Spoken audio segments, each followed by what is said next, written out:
700 سال تک عثمانی خلافت نے دنیا پہ حکومت کی اور اپنے آپ کو اور اپنا لوہا منوایا، اور اسلامک کلچر کے نفاذ کے لیے لاکھوں کروڑوں ملیارڈ ارب خرب روپے خرچ کیے اسلامی تہذیب اور اسلامی کلچر کو برقرار کرنے میں۔ مثال کے طور پر آپ خود تصور کیجئے کہ آپ اگر چاہیں کہ کوئی ایسا ادارہ بنائے جہاں سے اسلامی کلچر پھیلے اور اس کی حفاظت کریں، رات دن 24 گھنٹہ کام چھوڑے، کھاد چھوڑے، اس پہ پیسہ خرچہ کریں، خون سے آپ اس کو سینچے، کتنے سال تک؟ 700 سال۔ مگر 100 سال کے اندر وہی خلافت عثمانیہ کا وجود دھجیاں اجڑ جاتی ہیں اور ان کی بیٹیاں بہینا، بے نمازی، بے دین اور عیاش ٹائپ کے، برا نہیں مانیے گا جو میں جملہ کہہ رہا ہوں بہت ادب میں کہہ رہا ہوں، اس سے بھی گھٹی ہوئی چیزیں ہیں ان کے یہاں۔ فلموں کا جائزہ لیجئے، عشق کے علاوہ، عشق مجازی کے علاوہ کچھ نہیں۔ ناٹکوں کا جائزہ لیجئے، دھوکہ دھڑی اور پیسہ پیسہ پیسہ پیسہ، اس کے علاوہ کچھ نہیں، کوئی معنویت، دیانت کچھ نہیں رہی۔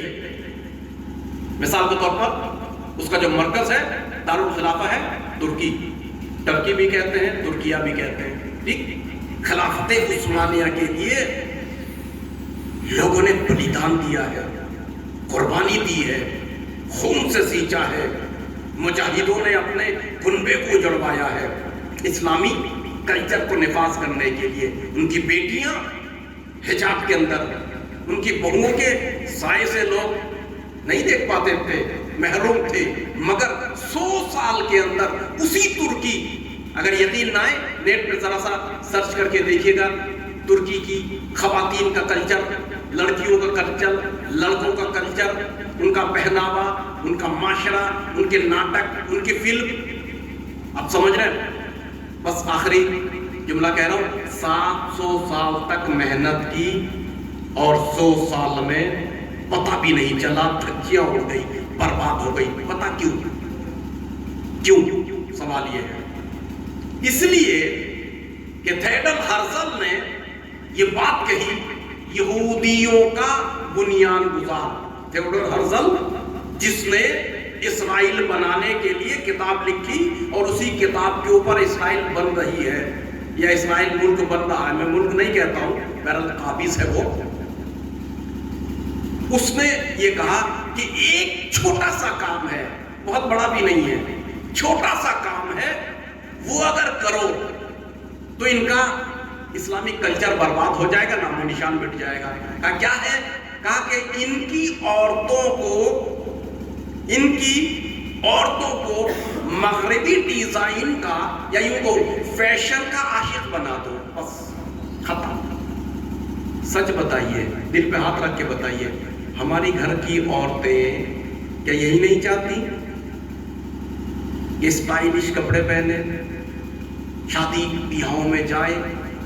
میں اسٹائل کے ویرودھ میں نہیں کہہ رہا ہوں، اسٹائل آپ اپنے حدود میں رکھیں تو آپ بھی اسٹائل لگا سکتے ہیں، مگر عجیب بات بتاؤں میں آپ کو ایک، خاص کر اپنے جوانوں کے لیے میسج اگر دور تک پہنچے، جو ایشین لوگ ہیں نا، جب یہ اسٹائل دینے کے موڈ میں ہوتے ہیں تو ان کے یورپین لوگوں کے لچے لفنگوں والے اسٹائل کو اپناتے ہیں۔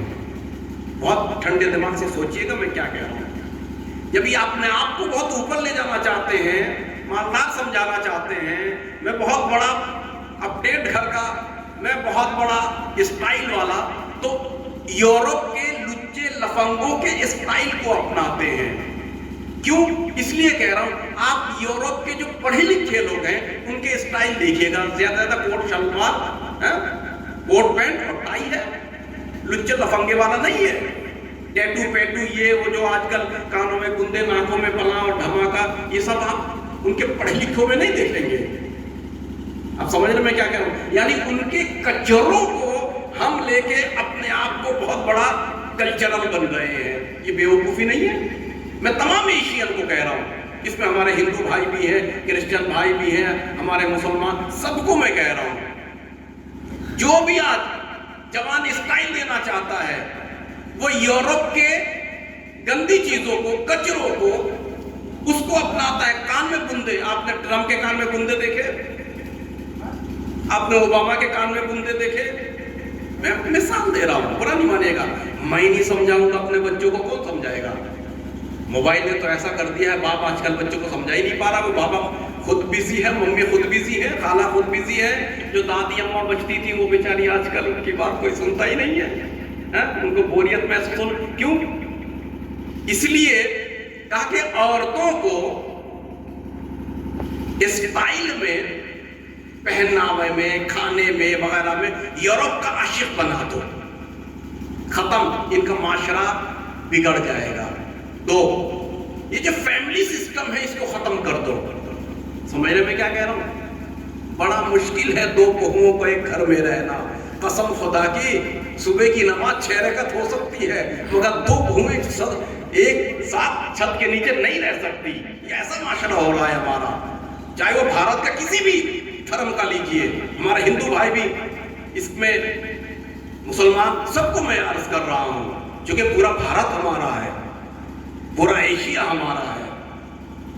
میرے عزیزوں، یہ کیوں تھیوڈور ہرزل نے یہ نقطہ پیش کیا کہ ان کے کلچر کو چھیننا چاہتے ہو، خود ہی برباد ہو جائیں گے۔ کیا کرو؟ ان کے فیملی پلاننگ جو ساتھ میں مل کے رہنے کا ہے۔ کیوں؟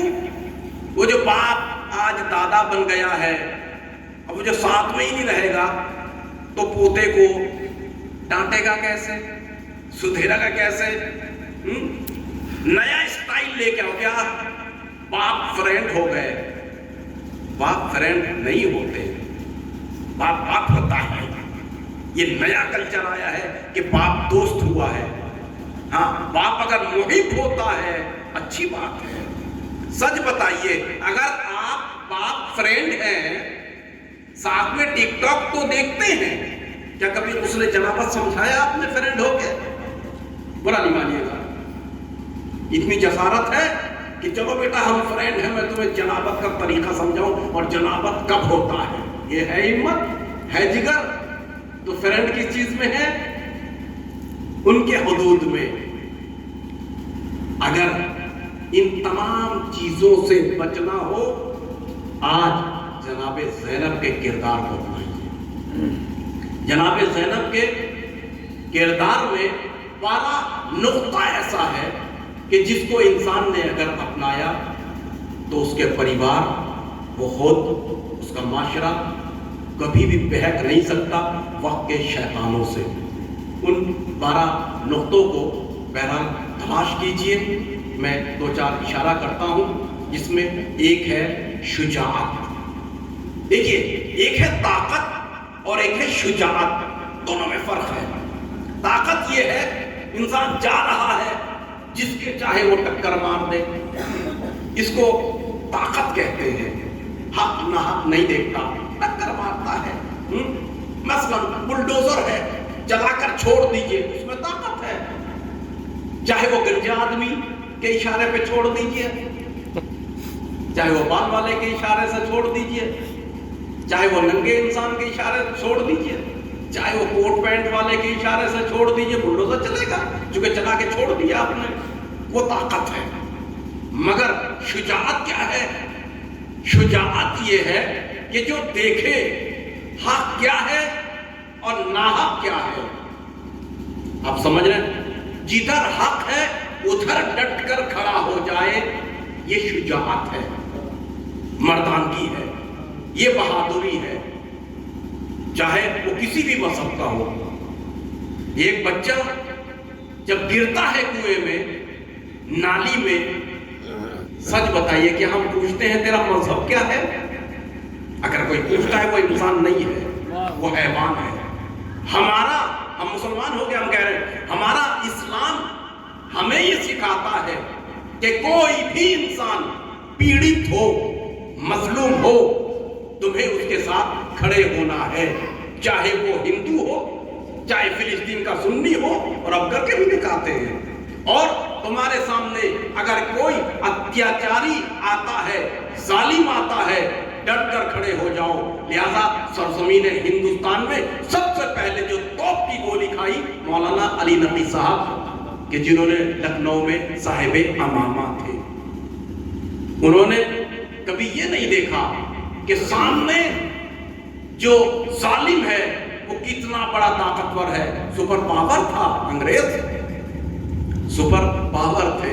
اب تصور کیجئے جن کے سامنے بولنے کی کسی کی ہمت نہیں تھی۔ میرے عزیزوں، جناب زینب کی ایک خصوصیت وہ تھی شجاعت۔ کس کو کہتے ہیں شجاعت؟ تصور کیجئے، ایک جملہ کہوں اور آگے بڑھ جاؤں۔ آج ایک ذہن میں